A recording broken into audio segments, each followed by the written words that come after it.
오늘 우리에게 주시는 말씀 사도행전 20장 7절부터 16절까지 말씀입니다. 사도행전 20장 7절부터 16절까지 말씀 함께 읽겠습니다.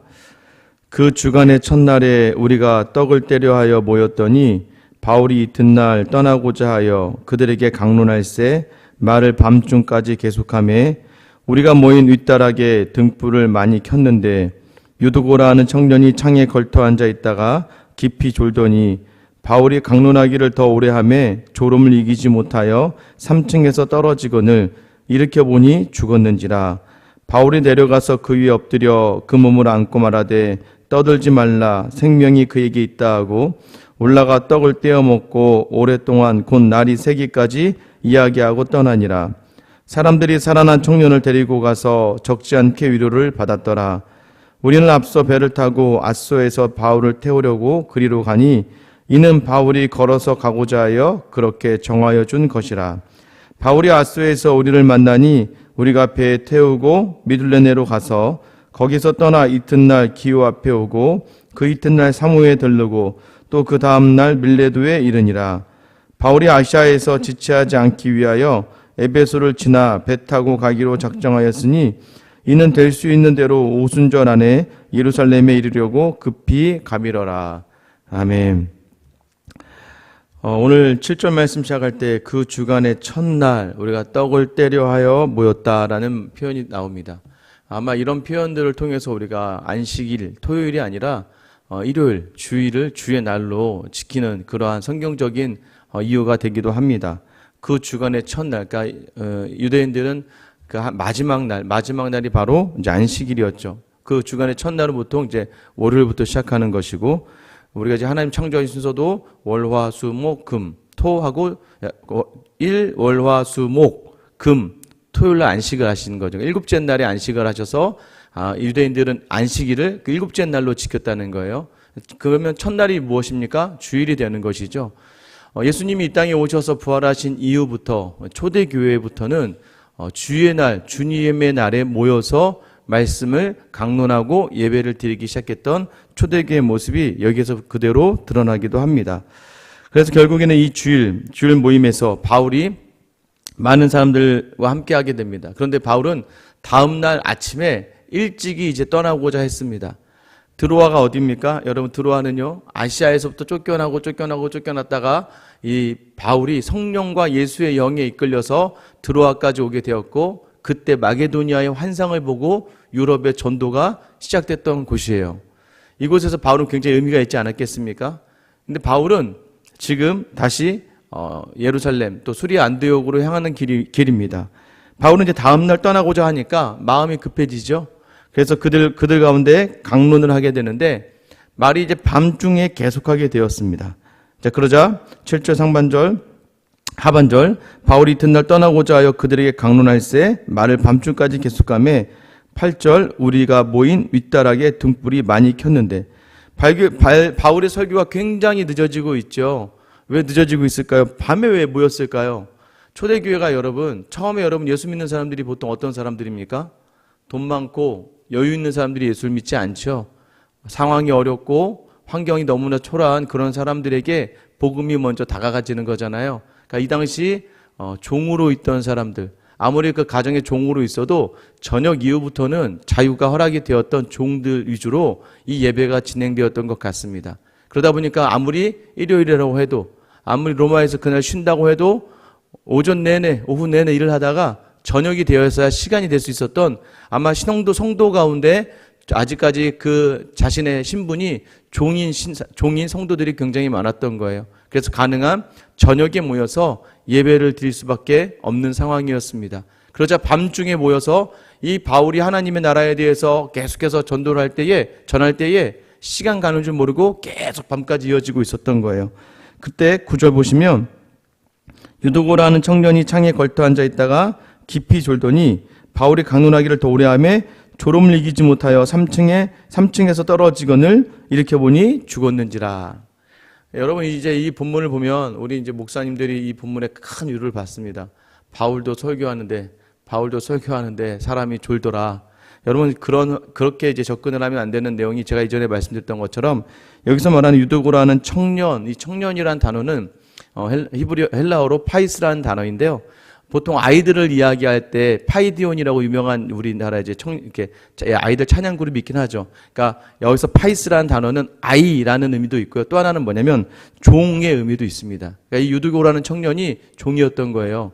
오후 내내 일을 하고 나다가 그래도 말씀을 듣겠다고 저녁에 밤늦게까지 그 바울이 전한 말씀을 듣고 있는데 너무 본인이 졸리고 하니까 왜 창틀에 있을까요? 안에 있으면 사람들이 모이면 이렇게 푹푹푹 찌잖아요. 그러니까 졸음을 깨워보려고 나름대로의 노력을 하면서 창틀에 앉았던 건데 너무나 하루의 고된 하루 속에서 그 육체의 연약함으로 말미암아 졸다가 떨어지게 된 것이죠. 그러니까 여러분 이 상황을 보면서 얼마나 그도 그 힘든 육체의 노동 끝에서 말씀을 드리려고 애를 썼는지를 알 수 있어야 돼요. 그 유두구가 결국엔 떨어져 죽습니다. 그러자 바울이 어떻게 합니까? 사람들이 다 죽었다고 이야기하죠. 10절 말씀 바울이 내려가서 그 위에 엎드려 그 몸을 안고 말하되 떠들지 말라 생명이 그에게 있다 하고. 왜 바울이 그를 살렸습니까? 예배하다가 하나님께 영광을 돌리고 말씀을 듣는 자리에서 그 육체의 연약함을 이기지 못했었죠. 그러다가 바울이 그를 몸을 덮고 그를 살려냅니다. 11절 올라가 떡을 떼어 먹고 오랫동안 곧 날이 새기까지 이야기하고 떠나니라. 바울이 이야기를 했어요. 하나님 나라의 말씀을 전했습니다. 그 말씀을 이야기로 나누어서 밤새도록 밤새도록 전했다는 거예요. 여러분 그러면 대단한 성도들 아닙니까? 지금 바울도 대단하지만 밤늦게까지 와서 밤이 새도록 날이 새도록 그 말씀을 듣고 그 바울의 이야기를 듣는 그 성도들의 모습이 참 대단하지 않습니까? 그 정도로 그들은 육체의 연약함과 피곤함보다도 하나님 나라의 말씀 듣는 것을 굉장히 사모하던 그러한 사람들이었습니다. 저는 여러분에게 이러한 말씀에 대한 사모하는 마음이 있기를 예수님의 이름으로 축원합니다. 그 위에서 뭐라고 했습니까? 바울이 떠들지 말아라. 마치 에베소에 소동이 일어나서 바울을 죽이려고 여러 사람들이 모였고 고린도에서 소동이 일어나서 바울의 일행을 죽이려고 여러 사람들이 모여서 소동을 일으키면서 떠들던 것과 비교하지 않습니까? 우리의 생명이 어디에 있고 우리의 본향이 어디에 있는지를 아는 사람들은 이 죽음 가운데에서도 이렇게 소동하지 말라는 거예요. 바울은 왜냐하면 생명이 그에게 있다. 생명이 믿는 우리에게 있다라고 이야기하는 거예요. 여러분 영생이 우리에게 있습니다. 그래서 이 땅에 작은 소용돌이 속에서 너무나 소리 지르며 살지 않기를 소망합니다. 우리의 작은 일상이 큰 하나님의 놀라운 나라를 망치지 않는 그런 하루가 되기를 예수님의 이름으로 축원합니다. 12절 보세요. 왜 이 일들이 있었느냐? 사람들이 살아난 청년을 데리고 가서 적지 않게 위로를 받았더라. 어쩌면 마지막입니다. 바울이 이제 드로아에서의 마지막이에요. 여러분 그 유두고라는 청년을 볼 때마다 이 바울과 함께했던 많은 성도들이 어떤 생각이 들까? 이제 바울은요 이대로 가서 예루살렘에서 붙잡혀서 로마로 가고 로마의 감옥에 있다가 스페인에 갔다 온 이후에 이제 로마에서 죽게 됩니다. 다시는 드로아에 올 수가 없어요. 여러분이 드로아에 있는 성도들이요 유두고를 볼 때마다 어떤 마음이 들었겠습니까? 바울이 그때 살려낸 사람 아니죠. 하나님의 능력을 경험한 하나님의 귀한 시간이었다. 그래서 유두고를 보면서 그들의 믿음이 더욱더 곤고해질 수 있겠죠. 그렇게 해서 바울은 그 자리를 떠나갑니다. 그래서 여러분 유두고의 이름의 뜻이 뭐냐면 행복자라는 이름이에요. 여러분 우리가 육체는 연약하고 종으로 살아가지만 그 안에 생명이 있고 예수가 있으면 행복한 사람인 줄 믿으시기 바랍니다. 왜냐하면 그를 통해 다른 사람들이 위로를 받지 않습니까? 저는 여러분을 통해서 오늘 여러분의 가족과 여러분이 만나는 많은 사람들이 큰 위로가 받게 되기를 예수님의 이름으로 축원합니다. 여러분 이 다음이 참 중요해요. 이제 바울이요 다음날 아침에 이제 바로 배를 타고 갑니다. 근데 13절의 말씀이 좀 독특하죠. 우리는 앞서 배를 타고 앗소에서 바울을 태우려고 그리로 가니. 그러니까 드로아에서 앗소로 배가 갔는데 바울을 태우려고 갔다는 거예요. 왜냐하면 바울이 걸어가고자 하여서 그렇게 정하여줬다라고 이야기해요. 좀 독특하죠. 왜냐하면 지금 드로아에서 앗소까지는 한 배로 이틀 정도 걸리는 거리예요. 그런데 바울이요 지금 어떤 상황이냐면 16절 말씀 보세요. 바울이 아시아에서 지체하지 않기 위하여 에베소를 지나 배 타고 가기로 작정하였으니 이는 될 수 있는 대로 오순절 안에 예루살렘에 이르려고 급히 가밀어라 라고 되어 있습니다. 지금 바울이 여유가 있어요, 없어요? 없어요. 배를 타고 빨리 가야 돼요. 그런데 이 일행은 배를 타고 먼저 가게 하고 이 일행이 먼저 기다리고 바울은 아수까지 걸어서 가게 되었다는 거예요. 여러분 신기하지 않습니까? 지금 급한 상황인데 빨리 가도 시원찮을 때 왜 바울은 그렇게 걸어갔을까요? 바울이 이틀 동안을 홀로 걸으며 바울은 무엇을 했었을까요? 저는 여기에서 바울이 지금 마음에 큰 작정한 바가 있구나. 어떤 작정한 바가 있습니까? 여러분 바울은 원래는요, 우리가 20장 3절에 보면 바울은 석 달 동안 이 마게도냐에서 말씀을 전하다가 배를 타고 어디로 가고자 했냐면 수리아로 가고자 했어요. 수리아는 어디냐면 자신이 파송했던 교회, 수리아 안디옥이죠. 다시 수리아 안디옥 교회로 돌아가야지라고 생각했었지만 그러나 바울이 여러 가지 일을 겪으면서 바울 자신에게 좀 뭔가 작정한 바가 있습니다. 원래는 수리아 안디옥으로 가서 그곳에서 다시 뭔가 작정한 바가 있었어요.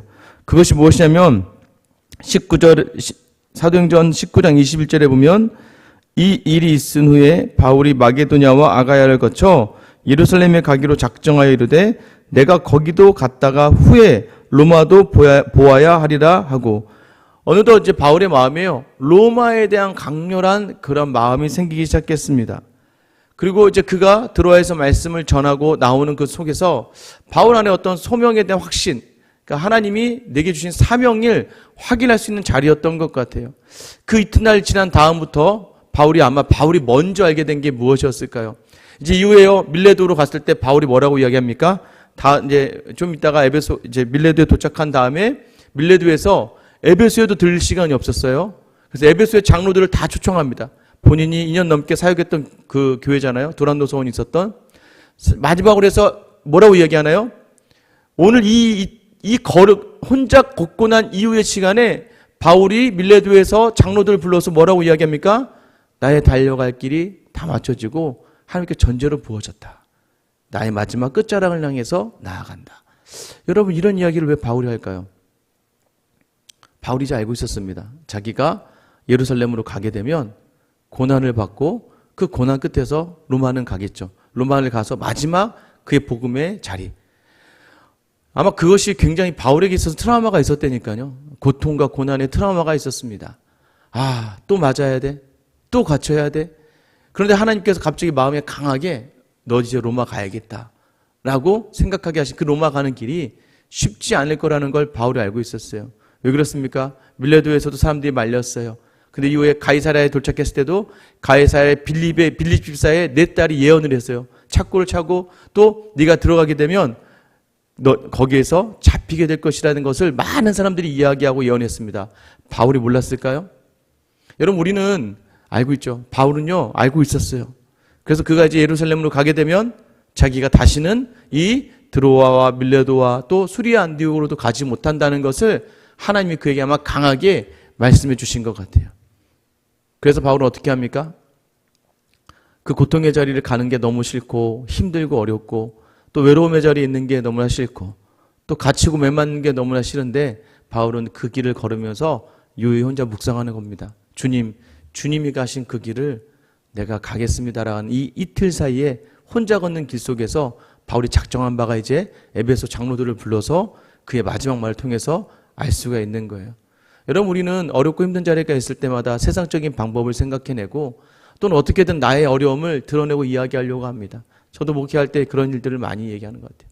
그래서 하나님께서 오늘 이 말씀을 저와 여러분에게 주신 이유가 무엇일까? 성도는 하나님과 독대하며 하나님께만 내 마음을 쏟아내고 하나님께만 내 마음을 읊조리며 나아가는 그런 작정이 있어야 된다는 거예요.